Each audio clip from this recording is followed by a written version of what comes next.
Students, all human beings are engaged in some activity or the other in order to satisfy their basic needs.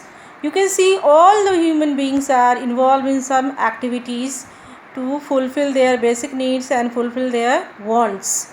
For example, farmers are busy in their field, workers are working in the industries, the professionals like CA, lawyer, engineers are working in their professions. All these are involved in this activity because they want to fulfill their basic needs and fulfill their wants. Students, scarcity affects our daily life. We face various forms of scarcity in our daily life. The long, you can see long quick of at railway reservations counters, crowded buses and trains, shortage of essential commodities, increasing price of petrol, vegetables, pulses, etc., and the increasing prices of essential goods. All are manifestation of scarcity. All these problems arises because of there are scarcity in the economy. We face scarcity because the things that satisfies our wants are limited in availability. Means whatever we want, the supply of those goods and services are limited if you compare with the demand. There are much more demands of goods and services than the supply of goods and services because we have limited resources. The main reason of study of economics can be simplified to a single word, that is scarcity. In other words, human wants are greater than the available resources, so there is a need to allocate these scarce resources for the satisfaction of never-ending human wants. So we can say that economics is concerned with the selection of resources under the condition of scarcity. Now, that is a definition and explanation given by the Professor Robbins, and that is in his scarcity definition. This is the era of innovation and modernization. So, in present scenario, that is more broader perspective of economics is given by Professor Samuelson. So, that is known as growth oriented definition. According to Professor Samuelson, economics is a study of how people and society choose to employ scarce resources that could have alternative uses in order to produce various commodities that satisfy their wants and to distribute them for consumption among various persons and groups in society. Samuelson definition tells that economics is a social science and it is mainly concerned with the way how society employs its limited resources for alternative uses.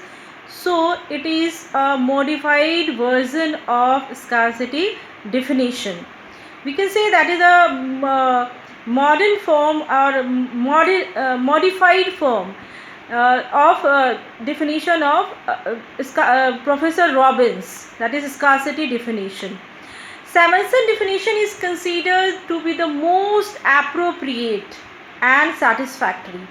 It not only includes all the issues which have highlighted in the earlier definition, where in earlier definition means in Robbins definition, this definition of Samuelson define all those issues, but also takes up the issue of economic growth and social welfare. So Samuelson added the concept of economic growth and social welfare. So that is the broader definition of or modified definition of scarcity definition, and that definition of Professor Samuelson, that is growth oriented definition, is most appropriate and satisfactory and very much relevant to the present scenario. So most appropriate definition in all the four definition I discussed, that is wealth definition, welfare definition, scarcity definition, and last one, that is growth oriented definition. In all those four definitions, most satisfactory and most modified, most relevant definition given by Professor Samuelson, and this definition is most appropriate, we can say that. These are the definition of economics given by the various economists. Now students, one more topic is, that is economic activity and non-economic activity. The basic concept of economic activity and non-economic activity you have studied in class 9, 10, and today I will discuss it again and in a little more. So that, and this concept is used in statistics very frequently. So student, I am going to discuss what is economic activity and what is non-economic activity. Good afternoon students.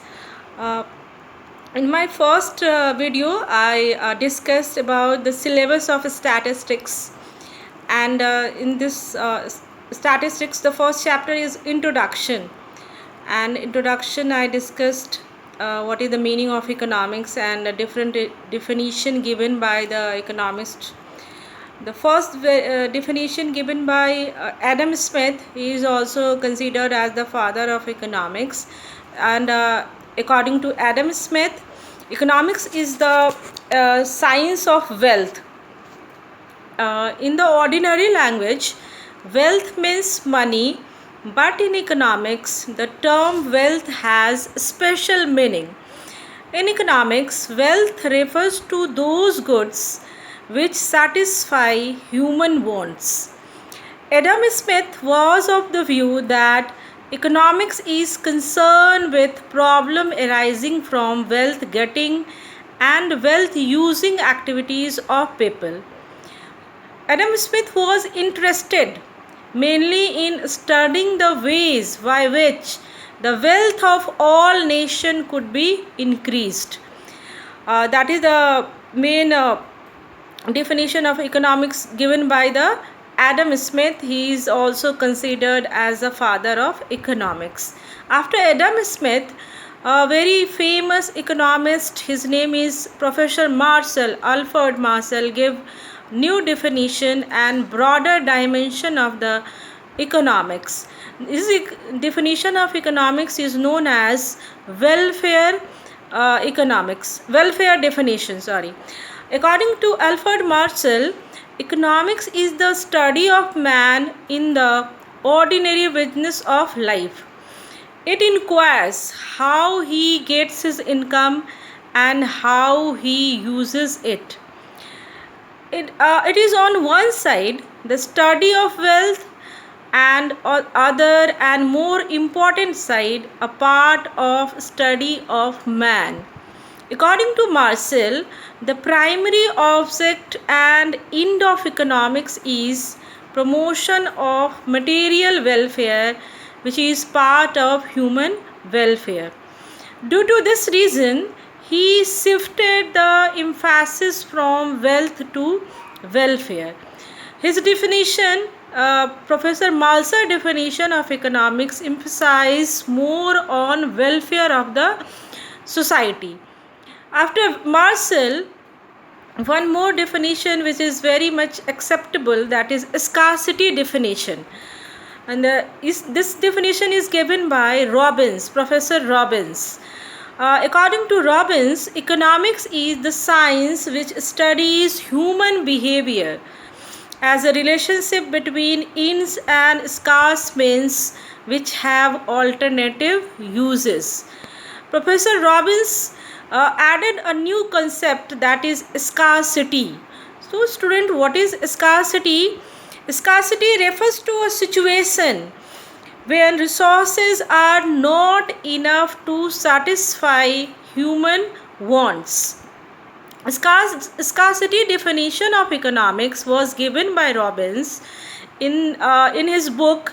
The name of book is The Essay on the Nature and Significance of Economic Science, published in 1932. Scarcity definition is based on few fundamental characteristics of human existence, few fundamental characteristics of human nature, which arise because of this nature, which gives new economic problems. The problems are unlimited wants. Students, human has unlimited wants or ends. That means they can never be fully satisfied. No sooner a want is satisfied, a new wants emerge. Second problem, economic problem, is scarcity of resources. Scarcity of resources means scarcity is universal and applied to all individual, organization and countries. Then alternative uses. Resources are not only scarce, but they can also be put to various uses. It makes choices among resources more important. It means they have three problems in economics. First one is human has unlimited wants. Then scarcity of resources means we have limited resources. And third one is all resources have alternative uses. These are the main three economic problems, and the economics helps to find the economics helps to allocate those limited resources so human wants will be satisfied. This is the definition of Professor Robbins, and very much known as scarcity definition. So students, what is distribution? Distribution is that economic activities which studies how income generated is distributed among the factor of production. So you know very well, student, that what are the factor of production? There are four factor of production: land, labor, capital and entrepreneur. So distribution is the economic activities which studies how income generated is distributed among the factor of production. It deals with determining how the total income arising from production process is distributed to land, labor, capital and entrepreneur in the form of rent, wage, interest and profit. As you know, students, for land, it takes rent, labor takes wages, capital takes interest and entrepreneur takes profit. So distribution is the process where the income generated by the process of production will be distributed among these factors of production in the form of rent, wages, interest and profit. This is the process of distribution. So students, you can see in any economy these process, that is production, consumption and distributions occurs, and these are known as economic activities. In every economy these process occurs. Next concept is non-economic activity. What is non-economic activities? That I will discuss in my next video, and I will proceed this chapter where I will discuss what is statistics and what is the importance of statistics. Thank you. Depending on the wants, all human activities can be broadly divided, that is economic activity and non-economic activities. First I will discuss first human activity, that is economic activity. What is economic activity? Economic activities are those activities which are undertaken to earn a living or earn money. That is economic activity. Basically, economic activities are related to earning money, or which are undertaken to earn a living. For example, workers working in a factory, shopkeepers selling goods in his shop, doctors attending to patient in his clinic, etc. These are economic activity. Economic activities are concerned with all those activities which are concerned with the production, consumption and distribution of goods and services, which are not available free. So every economy should undertake three main economic activities. Means in every economy, three main activities are done. First one is first one is consumption, second is production, and third one is distribution. So what is consumption? What is consumption? So consumption is an economic activity which deals with the use of goods and services for the satisfaction of human wants. And in simple terms, we say the process of consuming goods and services is known as consumption. We are the consumer and we consume goods and services, and this process is known as consumption. Again, consumption is the economic activity which deals with the use of goods and services for the satisfaction of human wants. So students, we are consumer and we consume goods and services because we want to fulfill our wants and desire. For example, we eat vegetables, bread, used to drink milk, we wear clothes, listening music, etc. are the consumption activities. Second is, that is another human activity, that is production. What is production?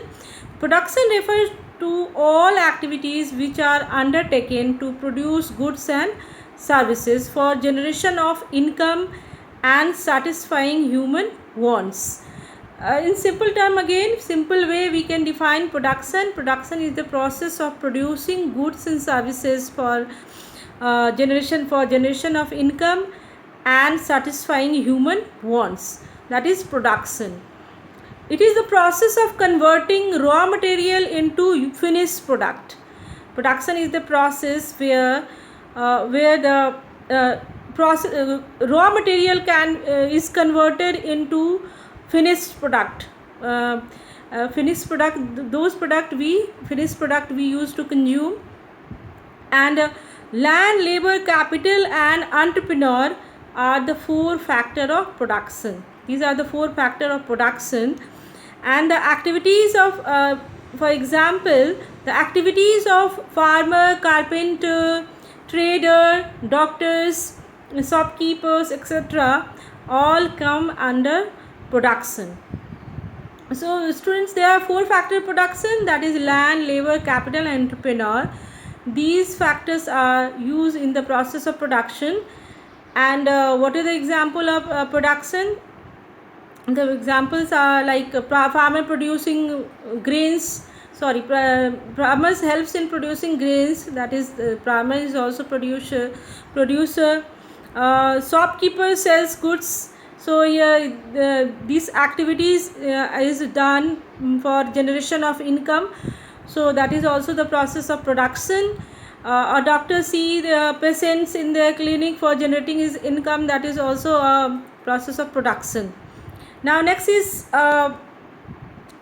before discussing the third activity, the economic activity, this is distribution. Again I am discussing the importance of production and consumption. Students, production and consumption are the two essential economic activities of the economy. Generally every individual in the economy is engaged either in consumption activities or in production activities. you can see few people are involved in consumption activities and few people are involved in production activities. When an individual is engaged in the consumption of goods and services, he is acting as a consumer. And similarly, when an individual is engaged in the production of some goods and services, he is acting as a producer. If somebody consumes goods and services, then he is considered consumer, and if somebody produce goods and services, then that person is considered as a producer. So we can see in any economy you can see the process of consumption and production. The third economic activity is distribution. And then what is distribution?